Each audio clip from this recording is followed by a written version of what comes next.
We are Team 4, and we made a online shop called Mulligan. Uh, the main features we have implemented is sign up, login, searching for cards, and listing cards. So, for example, for searching, you can search up uh, the beginning of any card. So, like, currently we don't have like a Pikachu, so you can't put Pikachu or a P to get Pikachu. Oh, actually we do. I lie. Um, but you can also put C to get anything that starts with it, but it doesn't go in the middle at all. And then to list a card, I need something to list. Let's just go with Bulbasaur.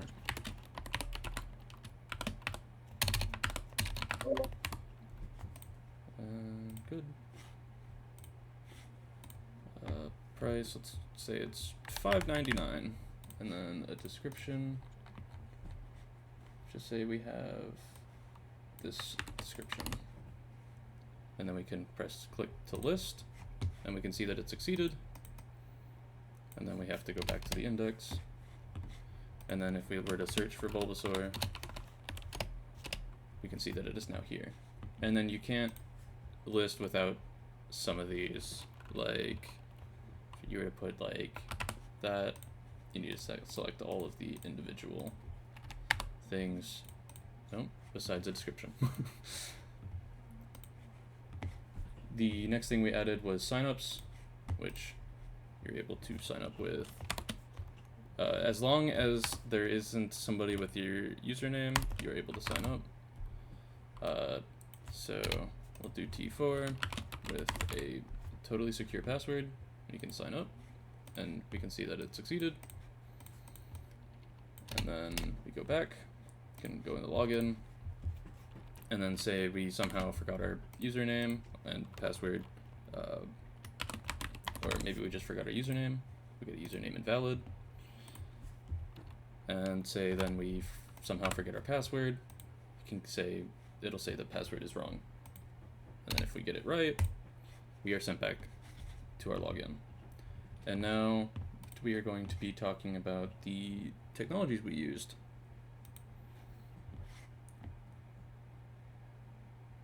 Okay, so for the technologies, we're going to split it into two, which is the front end and the back end. I'm going to be talking about the front end technology. So, our front end technology are pretty simple.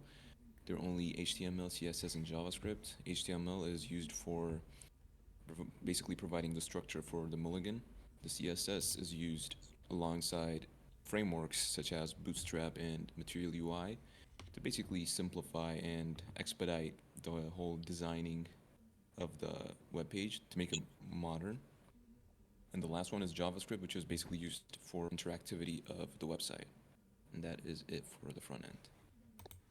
Okay, so the backend for Mulligan is built using Java and Spring Boot, leveraging RESTful APIs to handle requests and response in JSON format. These APIs ensure seamless communication between the front end and back end. For database operations, we use MySQL, managed through SQL, providing secure and reliable storage for user accounts and card data.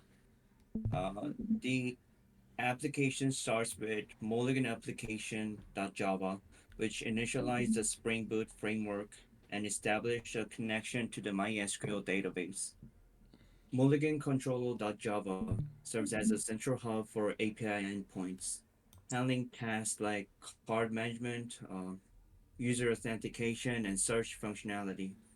The database structure is defined in account.java and card.java, which maps the accounts and cards tables using JPA annotations.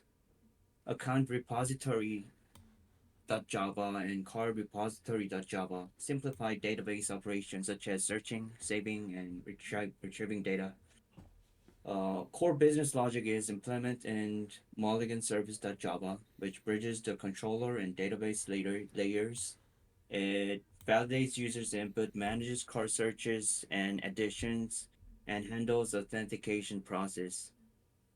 Errors like duplicate usernames or incorrect passwords are managed with constant exceptions such as password.java exception username extension.java, ensuring robust error handling. So this comprehensive setup integrates backend logic with secure database operations, making the system scalable, efficient, and reliable. Okay, we'll now get to the difficulties faced. Hello, my name is Kian, and me and Alex are presenting the difficulties faced portion of this project. So when creating this project, one of the difficulties we faced dealt with JavaScript and Spring Boot, and the problem was just that we never really had used them before, but we decided to use them because they're very helpful tools to build our website off of, and because they're so effective, we wanted to choose them. And the solution to getting over this problem is just by uh, using both technologies to create the website, because exposure through the website or through the technologies by the making of the website helps the team learn how to use them and increase our understanding of them.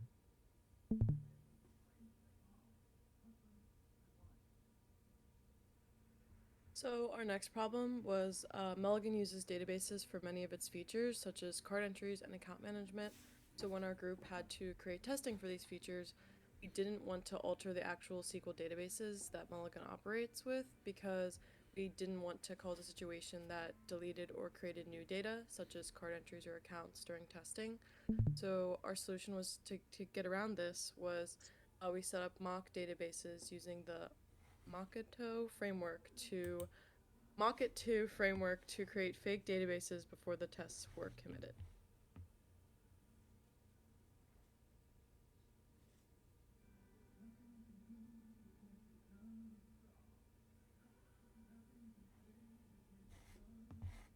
Is that it? Yeah, that's it for the difficulties Okay. faced portion. The next part, we'll be talking about what testing frameworks we used. So for writing tests, we were able to split it up amongst our group members so that one week a person may be writing methods, but the next they could be writing tests.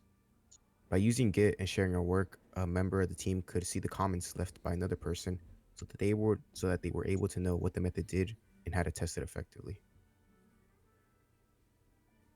For the backend, the testing was done by using JUnit tests and mocking repository requests.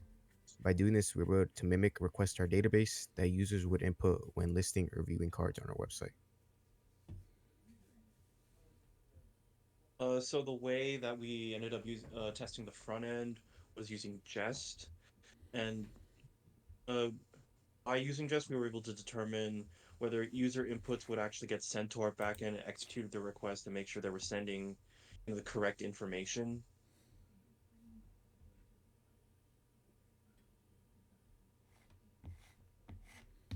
Okay.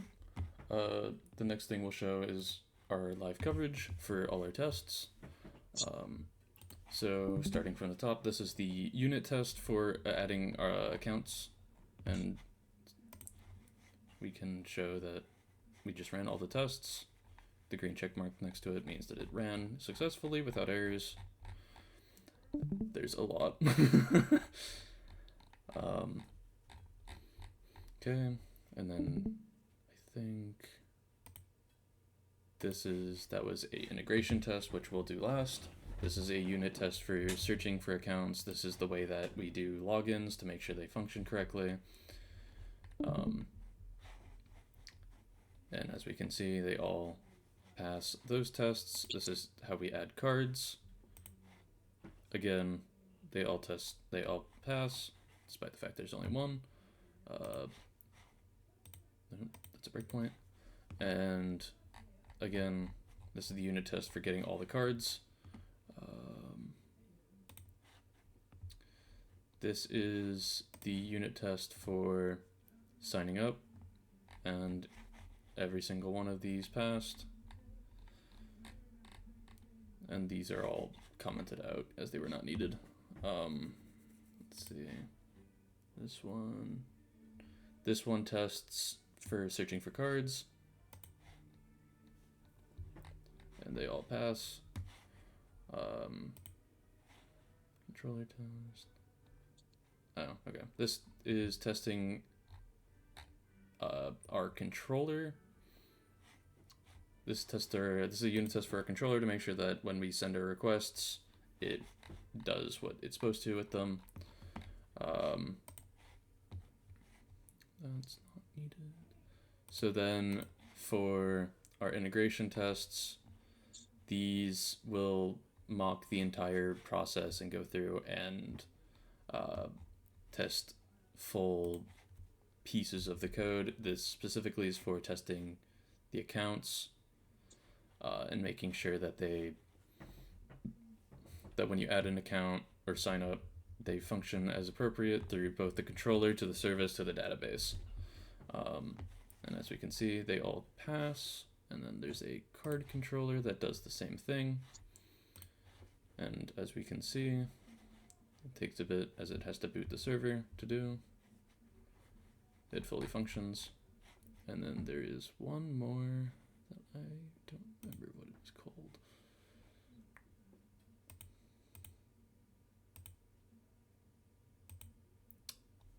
Oh man.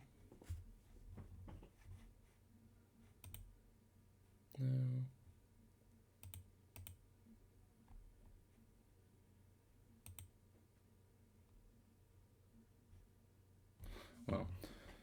Well, that seems to be it. I must be misremembering. So that is our project. I was Aiden Young, and the rest can say their names as we finish up.